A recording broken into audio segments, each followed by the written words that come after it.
اعوذ باللہ من الشیطان الرجیم بسم اللہ الرحمن الرحیم اللہم صلی علی محمد و علی آل محمد۔ اللہ جل شانہ کا بے حساب کرم احسان اس ذات کا کہ جس نے ایک دفعہ پھر قرآن مجید سمجھنے کے لیے یہاں پہ ہمیں اکٹھا کر دیا۔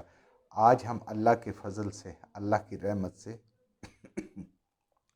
سورہ التوبہ کی ابتدا کریں گے۔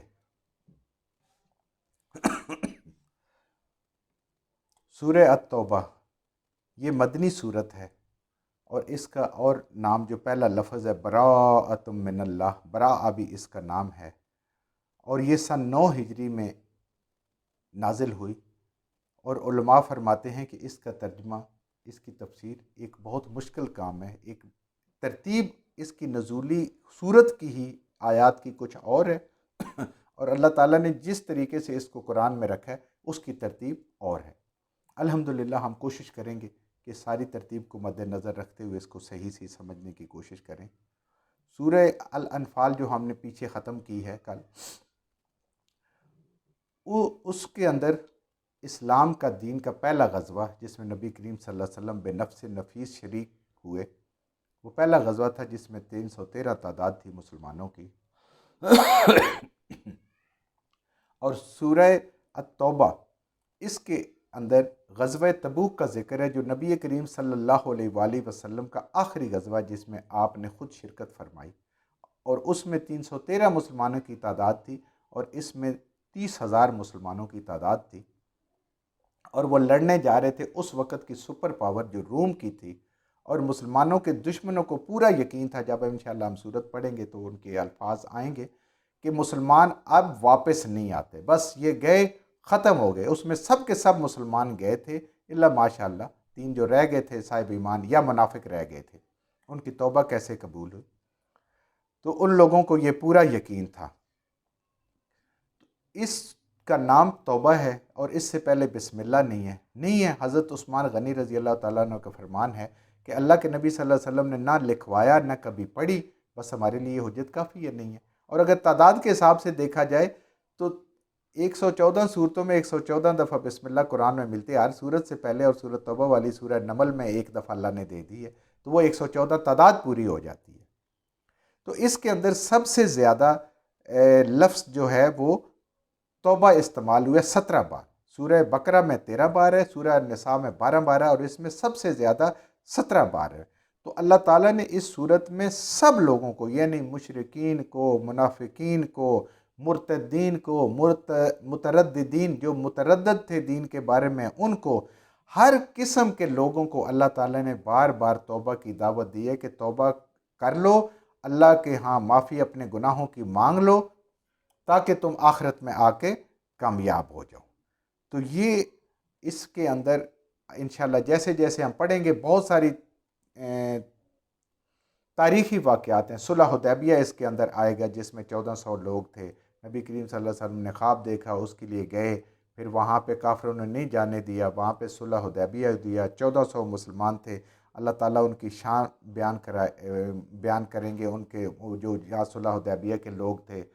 پھر 10 سال کا کفار کے ساتھ معاہدہ ہوا، انہوں نے اس کو 2 سال کے بعد ہی توڑ دیا، اور قریش چونکہ بڑی قبیلہ تھا اس کے ساتھ معاہدہ ہوا، اور ساتھ ہی جو چھوٹے چھوٹے باقی قبائل تھے ان سے چھوٹے تھے، ان کو اجازت تھی وہ چاہیں تو کفار کے ساتھ مل جائیں، چاہیں تو مسلمانوں کے ساتھ مل جائیں۔ کچھ کفار کے حلیف بن گئے اور کچھ مسلمانوں کے حلیف بن گئے، اور وہ سارے کے سارے اس معاہدے کے پابند تھے کہ ایک دوسرے پہ کے ساتھ جنگ نہیں کریں گے، حملہ نہیں کریں گے، اور جیسے کافر اگر کوئی آتا ہے تو اس کو واپس بھیج دیں گے، مسلمان اگر کوئی آتا ہے تو اس کو واپس نہیں بھیجیں گے۔ اسی طریقے سے وہ بڑے بڑے دل خراش واقعات بھی ہیں، وہ سارے انشاءاللہ جیسے جیسے چلے گا۔ اور پھر 8 ہجری میں جب مکہ فتح ہو گیا، اس کے بعد جب 9 ہجری میں مسلمانوں نے اور مشرکین نے اکٹھا حج کیا، اس کے بعد پھر یہ اسی 9 ہجری میں اس صورت کی یہ جو ابتدا ہو رہی ہے، ان آیات کا اعلان ہوا کہ آئندہ کے لیے اب مشرکین کا حج ختم، صرف اور صرف یہاں پہ مسلمان حج کریں گے، حتیٰ کہ جزیرہ نما عرب میں مشرکین کو رہنے کی بھی اجازت نہیں ہوگی۔ تو اس حج کے جو وفد تھا مسلمانوں کا، اس کی سربراہ اللہ تعالیٰ کے نبی نے حضرت ابوبکر صدیق رضی اللہ تعالیٰ عنہ کو مقرر کیا تھا، اور یہ پیغام سنانے کے لیے آپ اپنے خاندان سے حضرت علی رضی اللہ تعالیٰ عنہ گئے۔ اور یہ صورتیں چونکہ آیات بعد میں نازل ہوئیں، اور امیر حج وہی تھے، انہوں نے ان کی اقتداء میں نمازیں بھی پڑھی، حج بھی کیا، اور یوم نحر والے دن 10 ہجری کو آپ نے یہ اللہ کے جو کلام تھا نبی کریم صلی اللہ علیہ وسلم کے حکم کے مطابق وہاں پہ اعلان کیا۔ اور حج پہ ہر جگہ سے لوگ آئے ہوتے ہیں، ہر قبائل سے لوگ آئے ہوتے ہیں، لوگوں کا بہت بڑا مجمع ہوتا ہے، تو ان کو وہ والی ساری، تاکہ سب کو پتہ چل جائے، کوئی چیز اس وقت چھپی ہوئی نہ رہے۔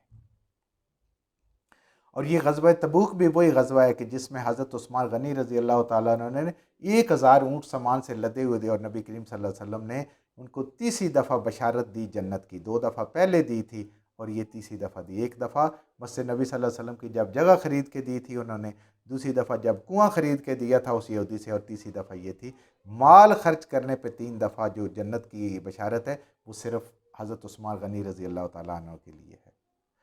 اور اسی میں تھا جو حضرت عمر رضی اللہ تعالیٰ عنہ نے اپنی ساری زندگی کی آدھی کمائی جا کے اس غزوہ کے لیے دے دی، اور کہا آج ابوبکر مجھ سے آگے نہیں بڑھ سکتے تھے۔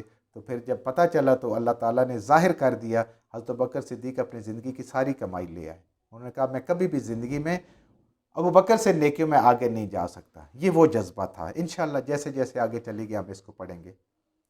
اعوذ باللہ من الشیطان الرجیم، براءۃ من اللہ ورسولہ الی الذین عاہدتم من المشرکین۔ براءتم، برات ہوگا، بری و ذمہ ہو گئے، بیزار ہو گئے، اہل اسلام نے اعلان کر دیا من اللہ و رسول، اللہ کی طرف سے اور اللہ کے رسول صلی اللہ علیہ وآلہ وسلم کی طرف سے، الی الذین، ان لوگوں کی طرف، عاہدتم جن کے ساتھ عہد باندھا تھا مسلمانوں نے، یعنی کہ قریش کے ساتھ، من المشرکین جو مشرک تھے، کیونکہ انہوں نے عہد کی خلاف ورزی کی۔ اللہ تعالیٰ مسلمانوں کو بھی اجازت دے رہے ہیں کہ آپ بھی اس عہد کو توڑ دیں، کیونکہ عہد کا ایک طریقہ ہوتا ہے، تب تک پابندی آگے انشاءاللہ ساتھ ساتھ اس کی ساری تفصیل آئے گی۔ اللہ تعالیٰ مسلمانوں کو قیامت تک کے لیے کیسے سمجھا رہے ہیں کہ قوموں کے ساتھ، لوگوں کے ساتھ کیسے معاہدے کرنے، انفرادی سطح پہ اور قومی سطح پہ۔ تو اللہ کہہ رہے ہیں کہ ہم اعلان کر دیں، اعلان کے ساتھ یہ کہ ہم ان کے ساتھ جو معاہدہ انہوں نے جو اس کی خلاف ورزی کی ہے اس کو ختم کر دیا گیا ہے۔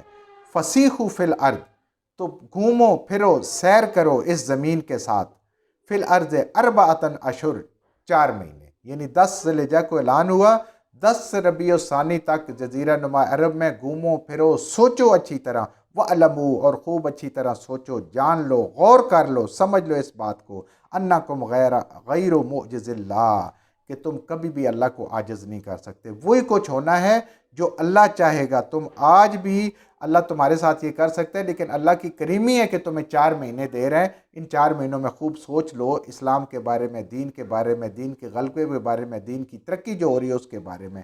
وَأَنَّ اللَّهَ مُخْزِي الْكَافِرِينَ، اللہ لازماً کافروں کو ذلیل کرے گا، رسوا کرے گا۔ یہ ہونے والا ہے، یہ وقت بالکل قریب ہے۔ تو بچ جاؤ، کفر سے نکلو، اسلام میں آ جاؤ تاکہ عزت پا جاؤ اور اس ذلت سے بچ جاؤ۔ وَأَذَانٌ مِّنَ اللَّهِ، اور اطلاع عام ہے، اذان ہوتے ہیں نا سب کو بتانا کہ نماز کا وقت ہو گیا، آ جاؤ نماز کے لیے۔ وَأَذَانٌ مِّنَ اللَّهِ، اطلاع عام ہے، یہ اعلان عام ہے، یہ عام پکار ہے، من اللہ و رسول، اللہ اور اللہ کے رسول، اور اللہ کے نمائندے ہوتے ہیں رسول، اور رسول صلی اللہ علیہ وسلم نے حضرت علی کو اپنا نمائندہ مقرر کیا، یہ وہ اعلان کر رہے ہیں۔ الی الناس، تمام کے تمام لوگوں کے لیے، لوگوں سب سن لو، یوم الحج الاکبر، حج اکبر کا دن۔ عرب جو ہے وہ عمرے کو حج اصغر کہا کرتے تھے اور حج کو حج اکبر کہا کرتے تھے۔ تو اس حج والے دن، 10 یوم النحر والے دن، 10 ذی الحجہ کو، یہ اللہ کی طرف سے اعلان ہو گیا سب لوگوں کے سامنے، سارے کے لیے، ان اللہ، یہ کہ اللہ، کیا اعلان ہے؟ بری من المشرکین، اللہ تعالیٰ بری و ذمہ ہے، جتنے معاہدے ہوئے ہیں مشرکین کے ساتھ ان سے بری و ذمہ، و رسول ہو، اور اس کے رسول بھی۔ اللہ اور رسول ہمیشہ یہ بات ایک ہی ہوتی ہے، اللہ کی طرف سے اعلان ہوتا ہے، رسول اعلان کرتے ہیں، اور رسول کا اعلان اللہ کا اعلان ہوتا ہے، اپنی مرضی سے نہیں کرتے۔ فَإِن تُبْتُمْ فَهُوَ خَيْرٌ لَكُمْ، اب بھی موقع ہے، اگر توبہ کر لو، اپنے اللہ کی مخالفت، نبی کریم صلی اللہ علیہ وسلم کی مخالفت، دین کی مخالفت سے باز آ جاؤ، فَهُوَ خَيْرٌ لَكُمْ، تو تمہارے لیے بہترین ہے۔ توبہ کا دروازہ اب بھی کھلا ہوا ہے، اپنے کیے پہ نادم ہو جاؤ، اپنے رب سے معافی مانگ لو، نبی کریم صلی اللہ علیہ وآلہ وسلم کے در پہ آ جاؤ، خوب سوچ لو، سمجھ لو، اپنا اچھا اور برا اچھی طرح سے سوچ لو، فعلموا، خوب سوچ لو۔ وَإِن تَوَلَّيْتُمْ، اگر تم پھر بھی منہ موڑو، یہ ساری دعوت کے بعد، اس سارے اعلان کے بعد پھر بھی اگر تم منہ موڑو،